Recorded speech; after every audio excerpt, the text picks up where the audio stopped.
Hello friends, beauty's bake and cook চ্যানেলে আপনাদের সবাইকে স্বাগত জানাই। আজকে একটা চকলেট ফ্লেভারের কেক আপনাদের সঙ্গে শেয়ার করব। এটা দু ধরনের চকলেট গানাশ আমি এখানে ইউজ করেছি, আর কিভাবে টকটকে লাল রঙটা আমি এনেছি সেটাও আপনাদের সঙ্গে শেয়ার করব। ভিডিওটা প্রথম থেকে শেষ পর্যন্ত দেখবেন, তাহলে পুরো বিষয়টা আপনাদের কাছে ক্লিয়ার হয়ে যাবে। এখানে আমি কেক স্পঞ্জটা প্রথমে 3টে লেয়ারে কেটে নিয়েছি। প্রথম লেয়ারের উপরে কিছুটা চকলেট গানাশ আমি দিয়ে দিলাম,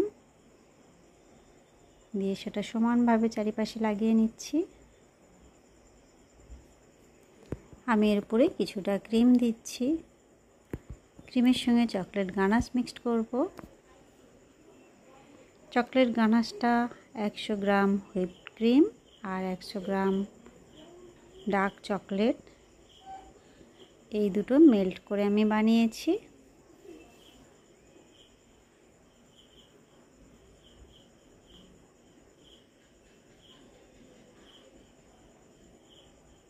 আমি এটা সমানভাবে চারিপাশে লাগিয়ে দিলাম।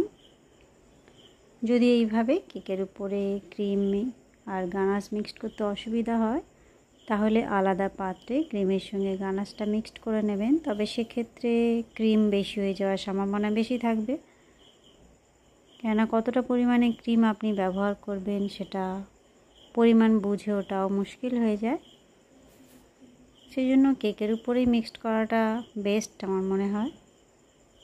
এটা 2-1 বার করতে করতে আস্তে আস্তে প্র্যাকটিস হয়ে যাবে। আমি এক্সট্রা গানাশটা ইউজ করছি, এটা কাস্টমারের ডিমান্ড ছিল, সেই জন্য আপনারা এই জায়গায় প্লেন জল কিংবা সুগার সিরাপ ইউজ করতে পারেন। আমি আবারও কিছুটা ক্রিম দিচ্ছি। ক্রিমটা সবসময় আমি মিডিয়াম পরিমাণ ব্যবহার করি, কখনোই বেশি দিই না, কেন অনেকেই আছেন যারা ক্রিম খেতে ভালোবাসেন না। সেক্ষেত্রে মিডিয়াম পরিমাণ ক্রিমটা ব্যবহার করলে কোনো রকমের কমপ্লেন পাওয়ার আর সম্ভাবনা থাকে না।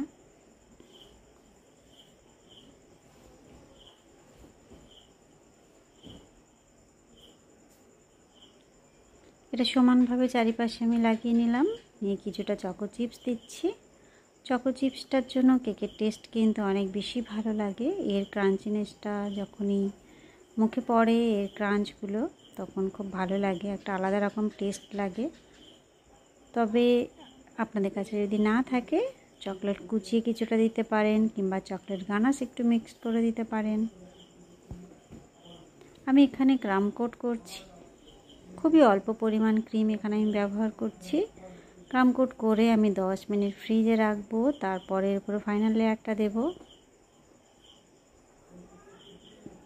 ক্রাম কোট করলে কেকের ফাইনাল আইসিংটা খুব ভালো হয়, দেখতে সুন্দর লাগে। নচেত কেকের ক্রামগুলো উপরে উঠে আসবে, কেকের ফিনিশিংটা নষ্ট করে দেবে। এখানে আমি 10 মিনিট পরে ফাইনাল আইসিংটা করছি। দেখুন, এখানেও আমি মিডিয়াম পরিমাণ ক্রিম ব্যবহার করছি।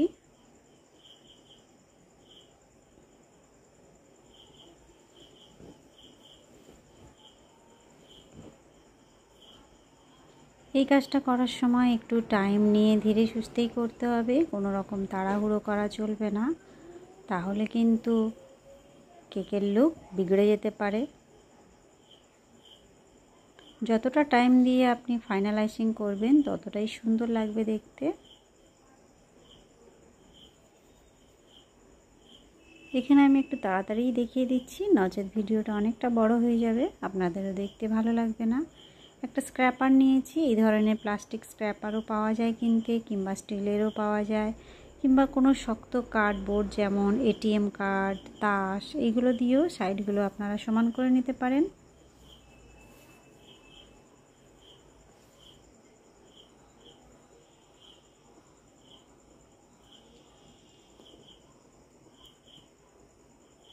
এইভাবে আমি ধীরে ধীরে আমার কেকের ফাইনাল ফিনিশিংটা দিয়ে নিলাম।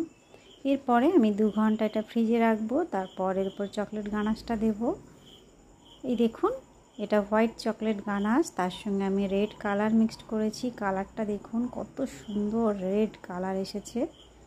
এইটা যদি আপনি ক্রিমেতে ব্যবহার করতে যান, রেড কালারটা, ক্রিমের টেস্ট অনেক সময় নষ্ট হয়ে যেতে পারে, কিংবা ক্রিমটাই পুরো মেল্ট হয়ে যেতে পারে কাজ করার জন্য, তখন খুবই অসুবিধা হয়। এই জন্য আমি সবসময় বলি, যখনই কেকে রেড কালার আনতে চাইবেন গানাশ ইউজ করবেন, আপনার টেস্ট ভালো থাকবে এবং আপনার ডিজাইনটাও দেখতে ভালো লাগবে। আমি সাইডেরটা চকলেট গানাশ, এটা হচ্ছে ডার্ক চকলেট গানাশ ইউজ করছি। উপরেরটা হোয়াইট চকলেটে রেড কালার দিয়েছি, আর সাইডে যেটা দিচ্ছি এটা হচ্ছে সামান্য একটুখানি ব্ল্যাক রং আমি ইউজ করেছিলাম, এখানে ব্ল্যাক কালার।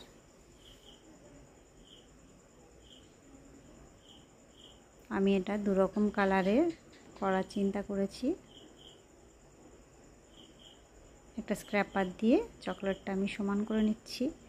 কেক যদি পুরোপুরি ঠান্ডা না থাকে, এইভাবে যদি আপনি এর সঙ্গে চকলেট গানাশটা মিক্সড করতে যান, অনেক সময় কেক গরম পেয়ে গলে উপরে উঠে আসবে, পুরো লুকটাই বিগড়ে যাবে। আচ্ছা, এখানে কিন্তু আমি নিউট্রাল গ্লেজ জেল নিয়েছি, তার সঙ্গে হোয়াইট কালার মিক্সড করেছি, আর ছোট ছোট করে ডট দিয়ে দিচ্ছি। এর মাঝখানে চকলেট গানাশ দিয়ে একটা করে ডট দিচ্ছি।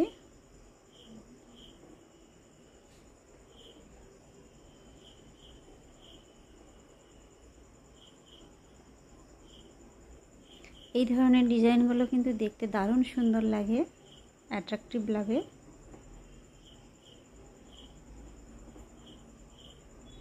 আপনারাও একবার ট্রাই করে দেখতে পারেন। এবার একটা উডেন স্টিক নিয়েছি, নিয়ে এটা আস্তে আস্তে টেনে দিচ্ছি। দেখুন, ছোট্ট ছোট্ট হার্ট শেপের মতো হয়ে গেল, কত সুন্দর লাগছে দেখতে। আমি এর সাইডেও ছোট ছোট করে ডট দিচ্ছি, দিয়ে এগুলোও আস্তে আস্তে উডেন স্টিক দিয়ে টেনে দেবো।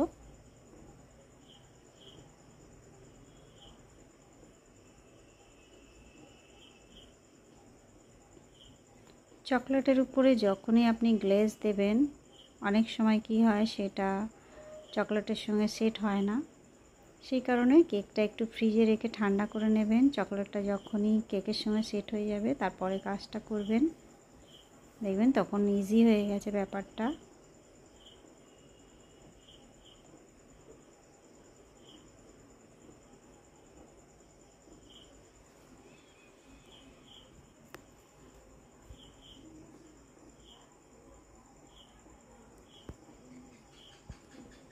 আমি এখানে দুটো লাইন বানাচ্ছি, যেন দেখতে বেশি সুন্দর লাগে।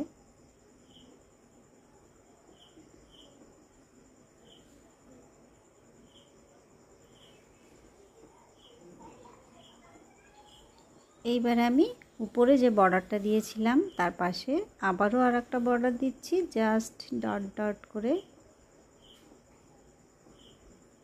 এটা আর আমি টানবো না, এই রকমই রেখে দেব। দেখুন ডিজাইনটা কত সুন্দর লাগছে। এবারে একটাই গোলাপ বানাবো। এটা R11 নজেল নিয়েছি, নূর কোম্পানির। এই নজেলটা দিয়ে কাজ করতে আমার ভীষণ ভালো লাগে, কেননা গোলাপগুলো খুবই সুন্দর হয়। প্রথমে বেসটা বানিয়ে নিয়েছি, এবার আস্তে আস্তে গোলাপটা বানাচ্ছি। একটু রাউন্ড শেপ করে টেনে দিচ্ছি, আর যেখানে শেষ করছি ঠিক তার আগে থেকে শুরু করছি। ফুলটা দেখুন কিভাবে আমি বানাচ্ছি, এটা দু একবার ট্রাই করলেই হয়ে যাবে। আমি এখানে একটাই ফুল বানাবো, একটু বড় করেই করছি।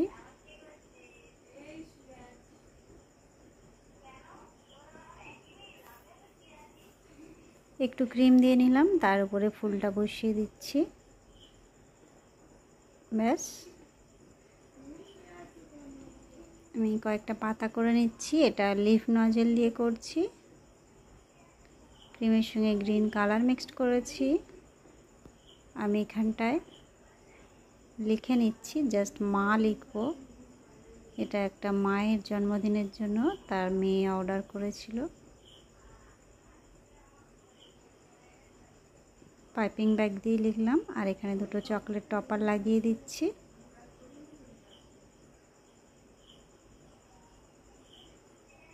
এবার নিচে একটা বর্ডার করে নেব, ওই R11 নজেল দিয়েই করছি, আগে পিছে করে।